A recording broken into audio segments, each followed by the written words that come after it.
तब तक 56 भोग आने लगे, लेकिन प्रभु को कुछ भी नहीं दिख रहा था। वही भात और दही दिख रहा था और ब्राह्मणी माता का भाव दिख रहा था। आने के बाद वही भात और दही का उन्होंने भोग लगाया और उसी को पाया, और उस मैया को तारने के लिए, उनका नाम रोशन करने के लिए श्रीमद् भागवत में अपना नाम ही भतरोड़ बिहारी रख लिया। बोलिए भतरोड़ बिहारी महाराज जय। दोषं निजमंगना जने विलोक्य भक्तिं च पुनर्विचारिभिः प्रबुद्धतत्त्वैस्त्वमभिष्टुतो द्विजैः മരുൽപുരാധീശനിരുന്ധിമേകദാം സർവത്ര ഗോവിന്ദനാമ സങ്കീർത്തനം. ഭക്തിയുള്ളവർക്ക് എന്തും ആര് ചോദിച്ചാലും എന്തും കൊടുക്കാൻ തോന്നുള്ളൂ, സാധിക്കുള്ളൂ എന്നാ. നിവേദയുദ്ധം ഗൃഹിണീജനായമാം. അപ്പോൾ ഭഗവാനടുത്ത് കുട്ടികൾ വന്നിട്ട് പറഞ്ഞു, കൃഷ്ണ ഞങ്ങളെ കൊണ്ട് ഈ യാചന പരിപാടി ഞങ്ങൾക്ക് നടക്കില്ല കേട്ടോ, ഞങ്ങൾക്ക് ഇതൊന്നും ഇഷ്ടമല്ല. എന്ത് പറ്റി, എന്ത് ഇത്ര ദേഷ്യം വന്നിട്ട് നിൽക്കണം എല്ലാവരും?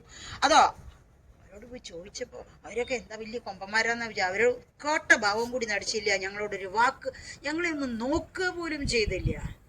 ഇതൊക്കെയാണ് വേണ്ടത്. ഒന്ന് ഒഴിച്ചു കഴിക്കാനുള്ളത് വേണം, ഒഴിക്കാനുള്ളത് വേണം, കടിക്കാനുള്ളത് വേണം, തൊട്ടുകൂട്ടാനുള്ളത് വേണം. ഇതാണ് ഭക്ഷണത്തിൻ്റെ രീതി. നമ്മൾക്ക് ഒഴിച്ചു കൂട്ടാനുള്ളതാണ് സാമ്പാറും ഒരു കൂട്ടാനും കഴിക്കൂല്ലായിരുന്നു. അങ്ങനെ ഇതാ വളരെ സന്തോഷത്തോടു കൂടി അവരത് ഈ ബ്രാഹ്മണർ അതിശയിച്ചു. നമ്മൾക്ക് ഇല്ലാണ്ട് പോയ ഭക്തി അറ്റ്ലീസ്റ്റ് അവർക്കുണ്ടല്ലോ. കുടുംബത്തിൽ ഒരാൾക്കെങ്കിലും ഉണ്ടായാൽ മതി, അതെല്ലാവർക്കും അത് ഗുണം ചെയ്യും എന്ന് കാണിക്കുന്നതായിട്ടുള്ള യജ്ഞപത്നിധാരണം എന്നുള്ള ഭാഗമാണ്. ഭദ്ര ബിഹാരി ആണ് നമ്മൾ ദർശനം ചെയ്തത്. അപ്പോൾ നമ്മൾക്ക് ഇതാണ് ഇവിടുത്തെ മഹിമ. നോക്കൂ, ഇവിടെ കാണാൻ വേറെ ഒന്നുമില്ല. ഇപ്പോൾ ഒരു അമ്പലമുണ്ട്, മുമ്പതും ഉണ്ടായിരുന്നില്ല കേട്ടോ. ഇപ്പോൾ ഈ അമ്പലമുണ്ട്. ഓക്കെ, നമ്മൾക്ക് ഇങ്ങനെ പറഞ്ഞ് നമ്മൾക്ക് പോയി കണ്ട് ദർശനം ചെയ്ത് അപ്പോൾ അതും ഉണ്ടായിരുന്നില്ല.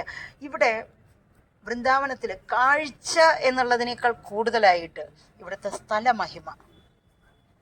സ്ഥലമഹിമയ്ക്കാണ് ഇവിടെ ഏറ്റവും കൂടുതൽ പ്രാധാന്യം.